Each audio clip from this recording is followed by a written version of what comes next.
Hello and welcome to the Rugeley Rose. In this video you'll meet the people who make the productions happen and bring them to life, from the backstage crew to the directors, technical team and more. As you watch the video, think about what skills they show and how that might link into a career you're interested in. I'm Owen and I'm the theatre manager here at the Rugeley Rose Theatre. So what does the theatre manager do each day? My day can be very varied, which is sometimes what's most exciting about the job, but it's discussing with agents about upcoming talent that might be suitable for the Rugeley Rose, it's marketing upcoming shows, scheduling staff, speaking to the tech team, making sure that we have everything that we need for the upcoming productions, and lots of really fun stuff like that. So I think one of the parts that people don't realise we're responsible for is, as the theatre manager, you're responsible for everything that happens in this theatre, even when you're not working. So if there was an emergency, you're responsible for how your staff coordinate and handle that emergency, which can sometimes be a bit daunting. So when you think about the role, what sort of skills are most important? I would say the hard skills is definitely budgeting and scheduling, because you need to make the most of that theatre and maximise all the hours you have available. You also have to have a really good understanding of health and safety and the compliance in the theatre, which is always changing, so you have to be on top of that. And then another important thing is the contract and licensing. So are we allowed to play this certain music? Are we allowed to have this show here? Do we have the right royalties for that show? And when you're thinking about sustainable theatre, you also have to have a good understanding of auxiliary income and how you can make profits from one area to offset losses in another area. And another thing to consider is what soft skills and personal skills you have. So things like leadership, dedication, passion is a big one. You need to have passion for the arts, and reliability. But of course, all these things don't come overnight. It takes time to learn, and a lot of the learning is on the job. So experience is key. When I think about what sort of brought me to this role, I think about when I started performing at the age of 8.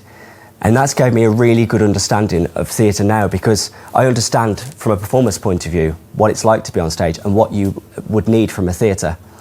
And then from the age of 15 I started teaching myself, I know, young, and then by 18 I was setting up a theatre company where I had to direct shows, be a producer, be our own technician. So that gave me a really good understanding of all elements of theatre, which I could apply to my role now as theatre manager. So experience really is key. And then when you think about the skills that you learn in theatre, they can be applied to many different industries, from the charity and community sector to leadership roles in businesses and project management. I think the favourite part of my job is the variety of performances that we get to see. Some fantastic talented musicians, some funny comedians, some great dance shows. That's a really, really great part of the job. Now, we collaborate with a lot of people in theatre, so let's go meet some of them. Hi, my name's Jordan. I'm the technical lead here at the Rugeley Rose Theatre. We're sat now in the technical booth. I'm going to give you an insight as to some of the roles within the technical team. So where I'm sat now, this is sound. Sound controls pretty much everything that you hear during a show, from sound effects to microphones. If it's a live band, they'll be controlling all the instruments. And basically they're in charge of making sure what comes out is pleasant on your ears and you can hear everything that you meant to. A couple of other departments, so we've got lighting as well. So lighting is in charge of everything you see, making pretty little lighting states for certain scenes. We've also got departments such as stage management. So stage management is basically anything on stage they are in charge of, be it performers coming on and off, set coming on and off, and making sure everyone's in their right places. I had a love for theatre from a very young age. Started going to theatre shows. Lion King at the West End was, I think, my first. As I got into high school, I developed a bit more of a technical ability, and my high school drama teacher basically went, "Do you want to come and help out on our first production of the year?" So I helped out on that, and that was it. I was hooked. I enjoyed creating lighting designs, doing sound for a performance. There was an audience that would enjoy it, and I felt like I was a part of that whole performance, even though I wasn't on stage. I find it's a really fulfilling position, and I don't really see it as a job. I see it as something I really enjoy. Creating captivating parts for a show is just something that is really, really special to me. To bring a show to life, we work alongside normally the director of the performance. They're the ones with the ideas.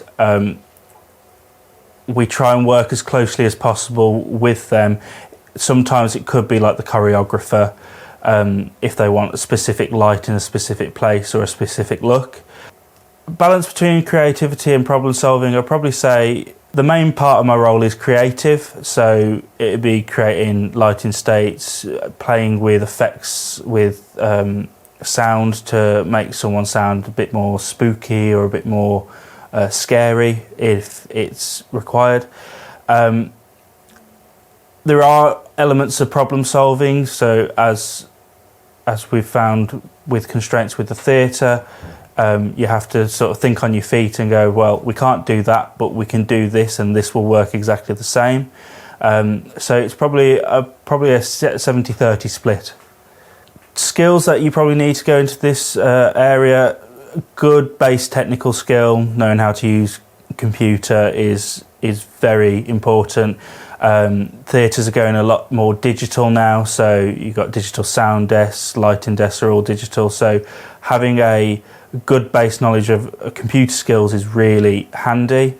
You don't need much else, just a good curiosity of finding out where things go and how things work. Being calm under pressure is really important. There's times where you'll be running a show and something happens and you need to be able to figure out what to do so the show can continue, or you might be in a rehearsal where the performers are carrying on with what they're doing whilst you're trying to do a lighting state or fix something with sound. So it's really good that when they come and ask you, are you ready, that you just go, yes, no problem, and carry on. Communication skills, again, really important. You need to be able to communicate not only with your team, but also with hirers and stage managers and directors to make sure that what you are producing for an audience is what they want. Training and pathways, there are a few routes into it. The most obvious is probably going to a college, studying it and getting a level 3 qualification and moving on to uni. That will probably get you into sort of like the bigger venues, bigger theatres more quickly. There are other routes, so personally for me, I just started doing it. I started asking local drama groups whether they needed help with any technical assistance, and then I just ended up working at a theatre. You pick up a lot along the way, so be it learning how to use a sound desk, you can pick that up very quickly. It's very important that you show willingness to learn new things, because theatres will really enjoy that.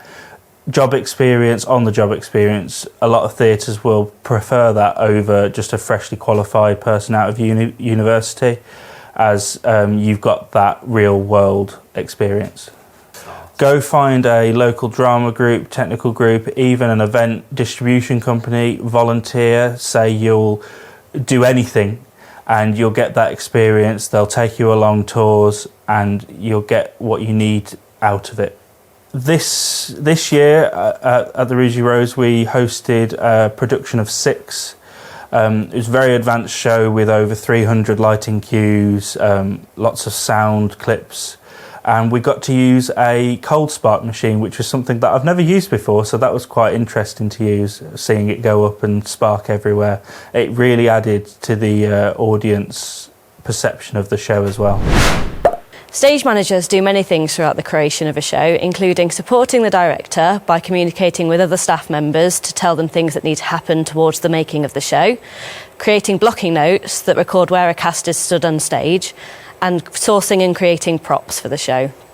The main skills a stage manager needs are organisation, confidence, and staying steady under pressure. These are really important, as you will often be the person in control of a show, so everyone needs to look to you if something goes wrong. A stage manager needs strong leadership and confidence in their own decisions, as they are the connection between all departments in rehearsals and performances of a show.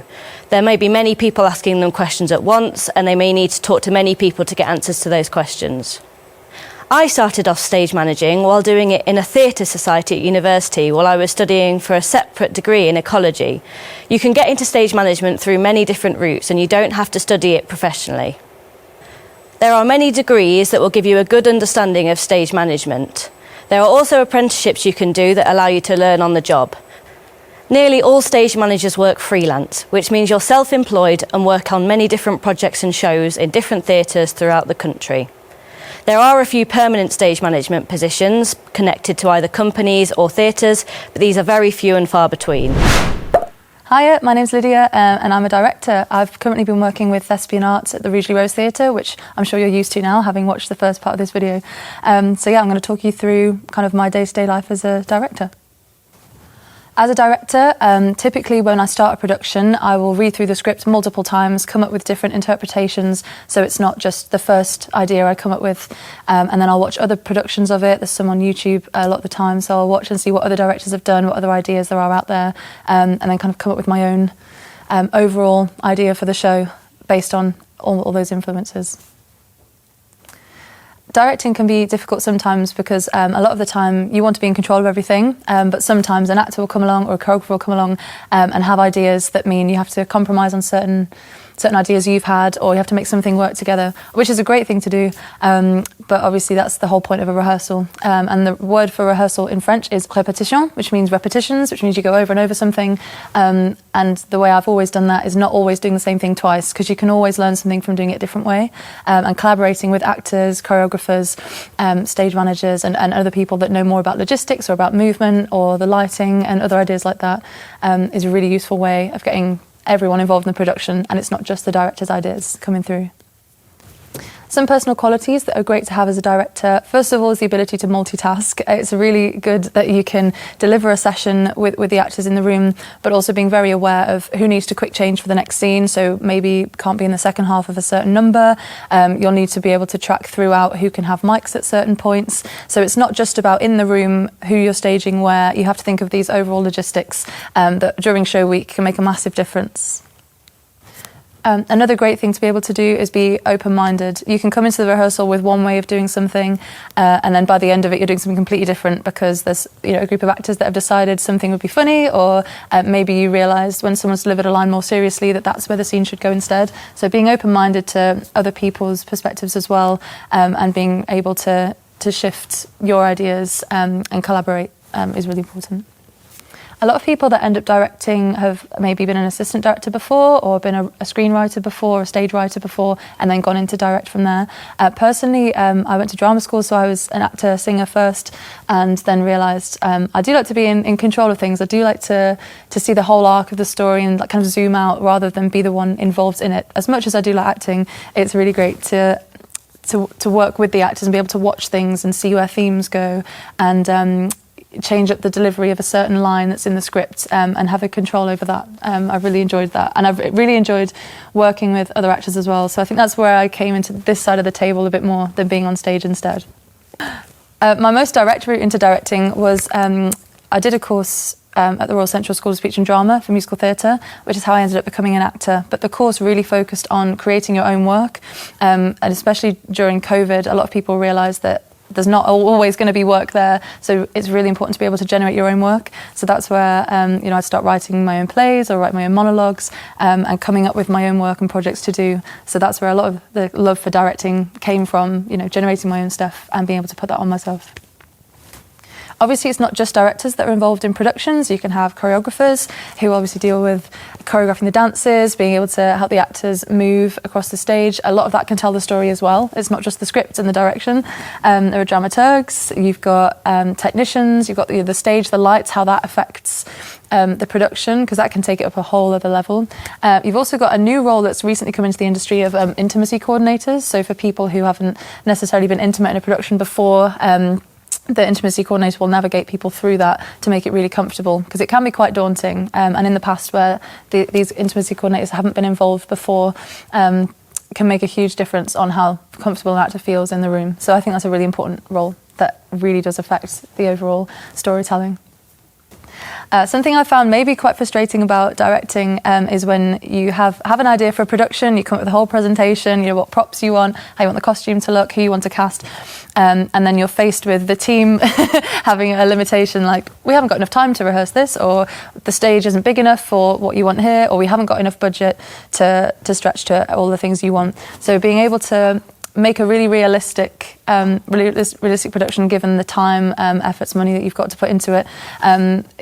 I think when you realise that the production is about the people involved, you do realise you don't need to spend so much money on things. You can have a smaller group of dancers on stage doing one part and another group of dancers doing a part later if the stage isn't big enough, or the way you can use one chair in a show to be multiple things, and things that don't have to be super literal. So finding decisions like that is something that I've learned over the process. But yeah, balancing that you can only do with teamwork. My advice to anyone out there who wants to direct would definitely be, you can only give 100% to the role. If you give any less than that, things will fall apart. You have to really be on it. You do have to prepare, but most importantly, you just have to love the production, be passionate about the play or the musical you're working on, and be passionate about the people around you. And it's always good to have a really solid team, because it can only work with everyone involved.